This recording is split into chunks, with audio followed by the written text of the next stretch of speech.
What's up, Sportman family? It's your boy Sporkman, and welcome back to another Market Watch. Today, we're talking about cards you should be buying right now before it's absolutely too late. And oh my goodness, we gotta talk about, well, the newest set coming out in Stampede, because we got pre-sales, everybody. And yeah, we're gonna be mainly focusing on this today, as I'm not gonna lie to everybody, I am a little disappointed in Gamer's Choice prices here. Now, we'll pick out some cards that we believe that you should be getting right now, because it could increase pretty fast, pretty rapidly. But there's been a lot of high price points in pre-sale, and yes, I know it's pre-sale, so it tends to happen, but pre-sale for Bonanza did not look anything like this, and it is a little worrisome to me that I think a lot of people are going to be pricing up a lot of the QCRs, a lot of things from this set, given what we've seen in Bonanza. Can these cards go up over time? Yes, but not right now. Given the fact that a lot of things have gone up from Bonanza, given archetype support. When archetypes get support, those things have gone up. And we've seen it time and time again. The QCRs, cards in general from those sets, Bonanza, Rare Collection 1, 2, things have gone up because of that support, because of what's happened over time. And again, with Stampede, it's that same effect. And I think with Stampede, given the fact that I feel there's not a lot of nostalgic stuff, but a lot of meta stuff, we'll see things being picked and choose at certain times that will go up. I just don't see it being justified right now, given it just came out, and in terms of came out pre-sale, that is, it hasn't officially come out yet. These prices are a little ridiculous to me. So we are going to take a look at cards you should be picking up, and I'm just going to be picking out certain cards because, again, I wouldn't get any of these cards at this current price point for now. Right now, hold off.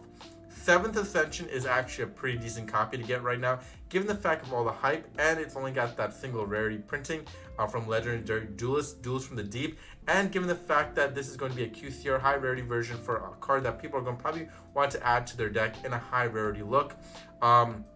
At $20, it's not bad. Can it go down to $15 after pre-sale? It surely can, but I wouldn't take the risk of waiting for that $5 different margin, just because this is a type of card that could spike pretty rapidly, given the fact of how much it is being seen as a card to be played a lot. So again, I wouldn't take that risk if I were you. Yeah, Mermail stuff is nice. Yeah, the Atlantean stuff is cool. I still wouldn't buy the QCR at the $20 price point. I still wouldn't buy the $20 price point at Chamber Dragon Maid. All these different things. Now, what I will tell you is that given past formats of, hype and all these things, and people want to collect certain aspects of cards, number 11 and number 107 would actually be a smart investment, as we've seen a lot of people, not even back in the day, but even now, is still big fans of number 11, and it does have playability to an extent, right? So to an extent, I say. I definitely would pick those two copies up, especially for my number fans out there. That's definitely gonna go up over time. Now, given the fact that number 107 also got an alternate artwork QCR printing in the recent May set, so that's something to keep in mind as well. People might want to do a little double dip in both the May set and now in this one to have both. So that's another thing to keep in mind. Outside the Invoker at 10 is actually a pretty decent one as well. So I would keep a look at that one as well. World Sea Dragon Zelentis is another great card to get at $10. I would consider picking that one up. A Hero Lives, I am a little skeptical about A Hero Lives. I would just pause and just wait a little bit. I know that could be a one that could go up, but I just wouldn't pull the trigger just yet. Vanquish Soul stuff, I'm gonna be honest with you. At 10, it's not terrible. I still would wait a tad bit longer, and that might be risky, but I would wait a tad bit longer. I just love Super Dreadnought Rail Cannon Gustav Max. It's a handful of words, but I do absolutely love this card. I know it doesn't have a lot of playability to it, but I'm just a fan favorite of that card. 6 Sams are getting a lot of support, man. They're getting a lot of support in Bonanza with all the QCRs. They're now getting Shin's Dojo in this one. They're getting more support in Alliance Insight. I still wouldn't pick it up at $10. I would wait a little bit, but it definitely would be a card to consider picking up with all the 6 Sam hype that's been, coming around these past few days. Number 106 is a huge QCR. I definitely would pick that one up if I were you. That is definitely a great one. Miscellaneousaurus is technically a decent $10 QCR printing. I would consider picking that one up as well. Mermail stuff, Evil Twin, or Live Twin, however you can call it. I don't know, everybody. I wouldn't pull the trigger on those if I were you. I just see those coming down below 10. Gaia Cowboy, that is almost a must. Like this should be being picked up at 10. I was expecting that to be at 20. So at 10, it's definitely a great pickup at that price point. A Dusted Gold at 10, given all the short printing that it's done for that card and the price point that it was once at. I'm actually surprised it's at $10 given the QCR. Given it's a hero card as well. I would pick that up. I think that could go up over time as well. But like I said, these cards could actually go up pretty rapidly. The ones that I'm pointing out right now, I feel like those would pick up in value pretty fast.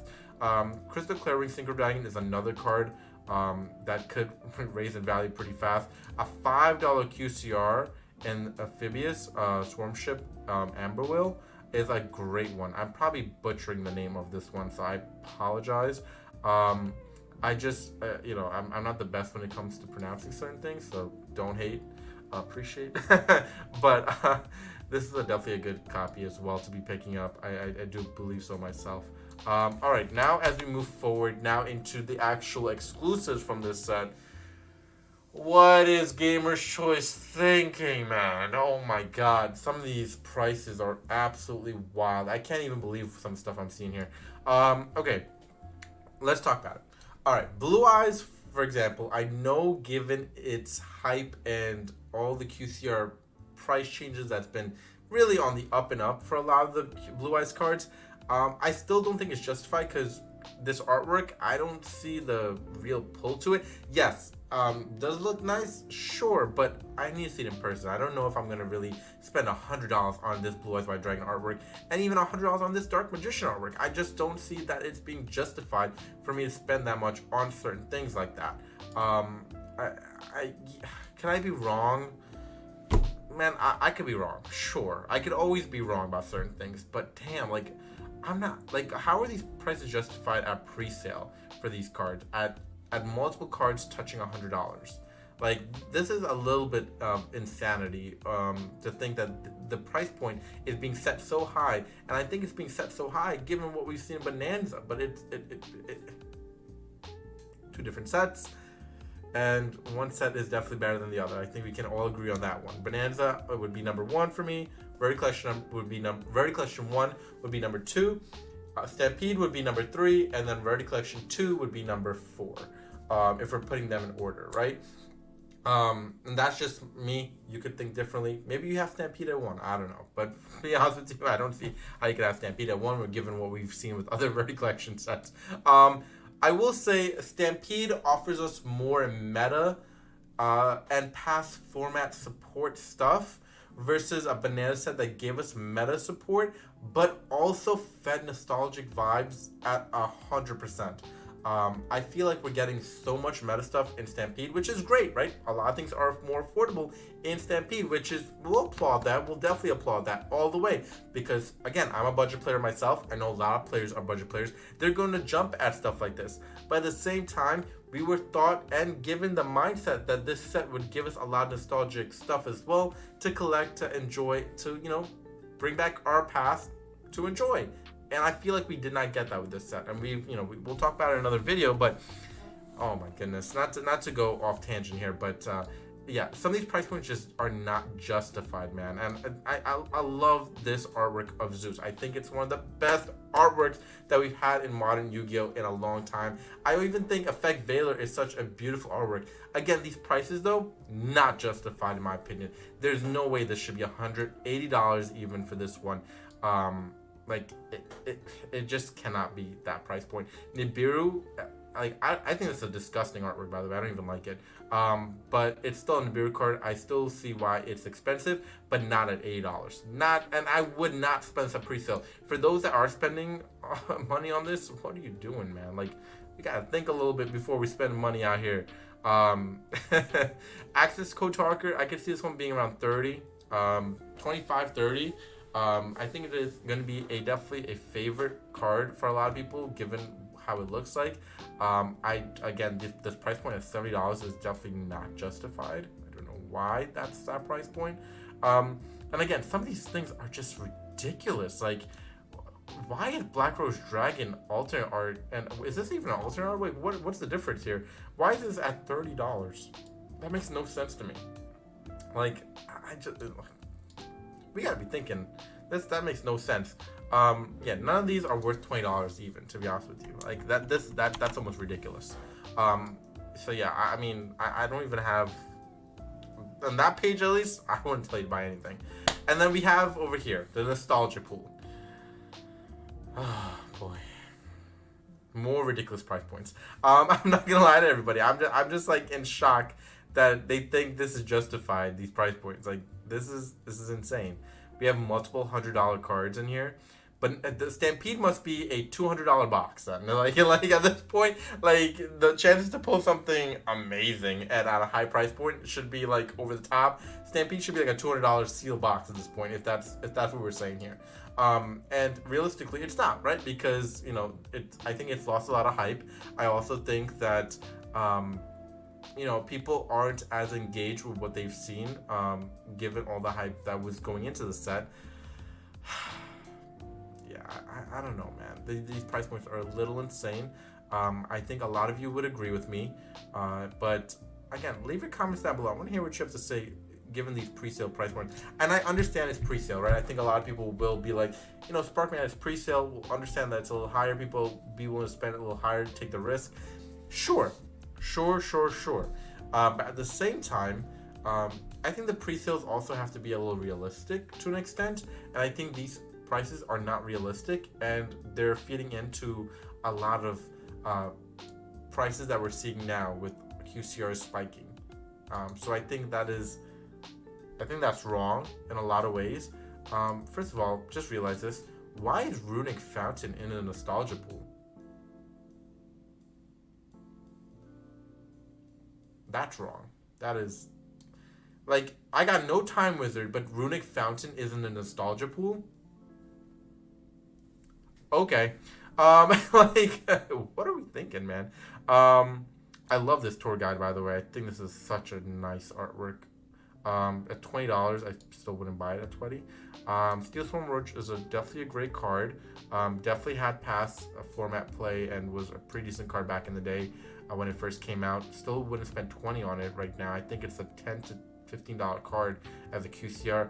Power Tool is definitely a great card to finish out your Cyanide Dragon. You guys can see I'm a big fan of Cyanide Dragons, but I still wouldn't pay $20 right now for that.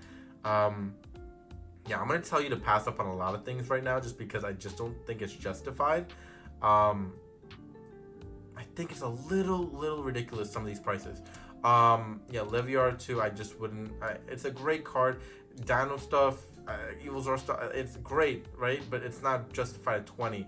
Excitonite, yeah, these cards can get here. Like, I'll be honest with everybody, this should be $10 to $15. $15 at most. And then we start to see escalation prices, even at pre-sale. Like that, this should not be at 20 on pre-sale. But we'll see what happens. But again, if you do want to take the risk, Excitonite, Diguster Emerald, Diamond Direwolf, these are all great cards for sure. Past and current format play. Castell is a great one. Constellar Pleiades is another good one. Card D. X-Saber support, people are going to love their X-Sabers for sure. Link Karibo, people have been talking about this comeback off the ban list, so it could be, right? Monarch support we're seeing there. Wind-ups have been getting a lot of hype recently, so this could be a nice pickup, actually, at $15. So be aware of that, actually, increasing in price pretty fast with a lot of old format play for wind-ups. Lavalval Chain is another great card as well. At 15, I would spend 10. Like, I'm being completely honest here, everybody. Gargantuan X, yeah, okay, maybe, maybe. I'm looking through a lot of these cards too, and it's just kind of defeating to see like Stellar Knight in Nostalgia Pool. Like I don't know why that's there. I think a lot of people would agree with me. Like, some of these Nostalgia Pool stuff don't even seem nostalgic. Like, I don't even know why it's in here. Like, I'm gonna be honest with everybody. Some of these things are kind of scratching your head. Number 16 Shock. Why does it keep doing that? Hello. Number 16 Shockmaster is a great one as well. I actually think $10 is actually a beautiful price point for this card. Definitely a steal. I would technically pick that up. MX Saber Invoker at 10 is a great price. Drac Meteor is a great price at 10. Those are great prices. Even Mathematician is a great $10 card as well for QCR, in my opinion. Grimaju, that's a great $10 card for QCR. Let's see. There's some hidden value. You just gotta look for it, everybody. You just gotta look for it. Yeah, I think that's about it, to be honest with you. I wouldn't pick up anything else. But yeah, everybody, that's basically it in terms of the QCR stuff. I'm not going to touch upon all the other stuff because I feel like we'll just be here forever. But as you can see, I don't think right now is probably the smartest time to be buying certain things from Gamer's Choice, as I think they have escalated prices based on what they've seen in the past. I think a lot of sites and a lot of people will be doing that, but we have to kind of wait and be a little patient for pre-sale to be over and for the cards and the ratios and all these things to come out, so we can actually see. And if those prices are, because of the ratio not being really in the favor of getting those cards, then those prices might be justified to an extent. But at the same time, it is a little disheartening to see those prices at where it's at right now. So again, I understand it's pre-sale. We'll wait to see. You can take my advice on the certain cards that I touched upon, but let me know what cards you're picking up from the QCR, especially from the pre-sale on Gamer's Choice and other sites that probably are starting to release a lot of card sales right now. But that's about it for this Market Watch. I hope you guys enjoyed. From your choice, Sparkman. We'll catch you next one. Please subscribe and comment, and peace out, YouTube.